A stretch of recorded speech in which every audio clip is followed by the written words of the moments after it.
Hey, what's going on YouTube? So today I'm going to run down a few little things, not anything major. I know a lot of you guys, I'm getting a lot of traffic on my Losi 22s setup, suspension setup, and I'm getting a lot of traffic on my Losi 22s build. So now I kind of feel like I spent a lot of time, a lot too much time on those two videos, and they're not getting the views that they need or they deserve. So what I'm going to do now is I'm going to kind of reiterate my suspension tuning and my build overall, and I'm going to try to cut this video down and make it as short as possible and give you guys just the nitty gritty, everything that that I know as of now, everything that I implement as of now, and everything that you guys can help me with or I can help y'all with. So if you guys like the way that sounds, please stay tuned and let's get faster today. Yeah.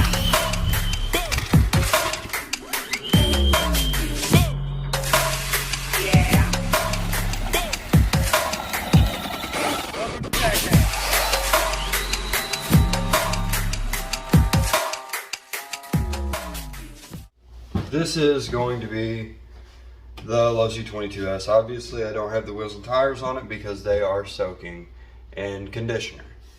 I do want to tell you guys a little bit about my cleaning process. So my cleaning is, I usually just take paint brushes of all shapes and sizes, and I just clean it out, dust it out as best I can. Sometimes I will wipe it down with some nice general all-purpose cleaner like the Simple Green.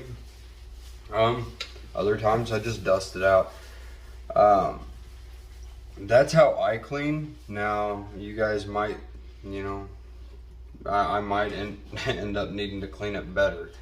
Now, as you guys can see, I am running the Castle Mamba Monster X8S ESC and the Castle Mamba 6400 kV sensor or 4-pole sensor motor. Now, I really like this setup because of the tunability, quite honestly, of the Castle Monster system. It's just, it's easy. The interface is really easy. It's really nice, user friendly. And honestly, it's simple. It's something I can definitely get behind. Am I downing any of the others? No, because I've not tried any of the others. So this is just me stating that I've noticed in this that it's easy. Now, as you guys seen when I flipped it this way, I do have the Castle B-Link. You guys can see it right there. I do have the B-Link. Now, it's kind of a up and down thing with the B-Link. The B-Link is good for tuning on the fly if you can get it to work. I have an Android phone, so I've got the Galaxy S22 Ultra. I've not tried it on that phone, but the 21 Ultra, the S21 Ultra, the app, I don't know why, but it would work every now and then every now and then it would completely reset all of my ESC settings, and I'd have to start my tune over from scratch. I couldn't just go in and adjust a few numbers. So a lot of times I just take my my laptop with me. I do have, if you can see it here, I do have a Servo extension wire that runs inside my my receiver box down here. So all of my wires I can unhook from outside the receiver box and hook into them. So my B-Link is hooked in here, but this is my ESC wire. And this is the one that goes to the receiver. So let me see if I can get it up there so you guys can see that a little better. But yeah, so that's the extension that comes out of the receiver box, goes into the B-Link. B-Link comes around here, and that is my ESC. So I can hook my laptop to it relatively easily. I am running a Savox 1268 SG Black Edition. And when I bought this as a roller, it did not have any electronics, so that's something I had to buy. I had to buy the, obviously, the all electronics, so the servo, the ESC, the motor. I ended up putting the QS8 connector on my ESC. I like it. I don't know, there are a lot of other techie people out there could probably tell you why it's better, but I got told that was probably the best one to run for what I'm doing, so I bought it. I've got the R-Design front and rear carbon fiber shock mounts. So if you guys can see, there's the rear one, and there's the front one, if you guys can see it in there. Let's see if I can get it to.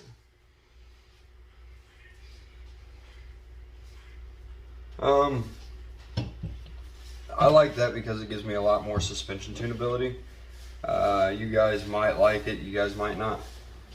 That's something that I do take with me everywhere I go, though, is I take an extra pair of drive shafts. I did wreck this one time and bent the drive shaft on this side so bad that it got into my Spur gear, and it was definitely a damper. So I do carry extras of them with me everywhere. I do have the R-Design, let me see here, the R-Design motor mount, the wheelie bar mount. I do have the adapters on it here, which allow me to use the Traxxas, the Exotek Traxxas wheelie bar. I do have an Exotek motor plate, which is slotted, which is really good because this motor's fairly big. Actually, on my other workbench over there, I've got the stock motor surround, and it has a rib in it, and I ended up having to take my pocket knife and cut the rib out of that thing, out of that motor surround, so I could fit this motor in here with this pinion. I also have the R-Design ESC, I believe it's R-Design ESC mounting plate. And let's see, I do have a slipper eliminator, which I'm not going to get to put it on before I go out and run it tonight, but that is going to be a separate video. Now, also, if you guys can see in there, there you go, I've got the Exotek camber block. Got that because that there is the old one. I snapped it off. Hit something and it just broke. Now I do end up keeping all of my old parts. So this is that motor surround. If you can see, I just kind of trimmed that rib back to fit the motor. Now I could have trimmed it all the way out. I probably will go back and trim it all the way out. That way I've got it just for a spare. But it's not pertinent at this moment. I do have the TQ receiver. That way I can run my stock Traxxas drag / remote with this. I am going to be upgrading that. That is a big upgrade point for me. I'm going to go, I believe, with the FlySky Noble NB4, just to try to get a little bit more tunability out of that. I'm really hoping that that helps me out. I don't have the money for a Sanwa or a Futaba. I'm just I just can't spend that much money. Now I am running the stock shocks. I do take now I take shock clips wherever I go, because on these stock shocks they're not threaded, so you've got to put the little clips in here, the preload clips. And I got out to an event last week and car was cutting hard left every time I would take off and get into the power. So I did not have any of my tuning clips, so I ended up not being able to leave hard. I had to dial it back a lot and just throttle through it. So I'm going to start taking preload clips with me everywhere I go. My front suspension is not preloaded. If you guys didn't see that, I am running white Traxxas springs on the front. Give it a little bit more lightness, a little lighter than the stock Losi springs, I believe. I do still have the stock Losi springs. I have the front and rear limited on this to where the travel does not allow my chassis to drag. But I do still have limiters inside the shocks, but those are, I'm pretty sure I'm going to end up doing away with them. I'm running 80 weight shock oil in the rear and a 50 weight, I believe, in the front. I do want to lighten that up a little bit. I don't mind keeping the 80 weight in the rear.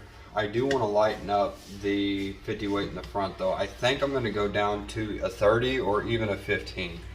And pull my limiters out. That way when your weight transfers to the rear, your front tires will stay in contact with the ground. You'll be able to steer through if you're off to the left or the right. As I stated before, I do run the DRK 200C2 cell battery. It's a really awesome battery. I love it a lot. I don't have any complaints on that except for the solder joint on it was weak. You guys heard in one of my other videos that I ended up having to take it and have it resoldered by my local shop because I don't have a soldering iron or not one that's up to snuff with that. I do have my Sky RC GNSS and that literally fits perfect right in there. That's where I run it at. I run it every pass right there. On my Traxxas, my drag slash, grab it real quick. I know this video is about the Losi, but on my drag slash, I've got it set on the battery hold down right here. Is it any different? I don't know. Is it gonna give me any faster or more accurate time? I wouldn't think so, but hey, I don't know all that stuff. So my wheelie bar is tuned to, and that's another thing. If you're taking off real hard to the left or the right, try, and you've tweaked real good on your shocks and you're still taking off hard to the left or right, tune your wheelie bar. You got to make sure that, like, if you take off and you track hard to the left, you're probably hitting, I believe it's your right wheelie bar wheel first, and it's hitting and causing you to go off. I believe that's how it is, or it might be the left. I'm not sure. But be sure, record it, slow it down, look at it. If it's hitting one of the wheelie bar wheels and not the other, and it's taking off real hard to a direction, tweak that wheelie bar just a little bit. I have to tweak mine every time I'm back because it likes to cant one way or the other, and I have to have it straight on this car. It will not run. Yeah, so I believe that's about it. I'm trying to keep this as short as possible. So yeah, I believe that's it.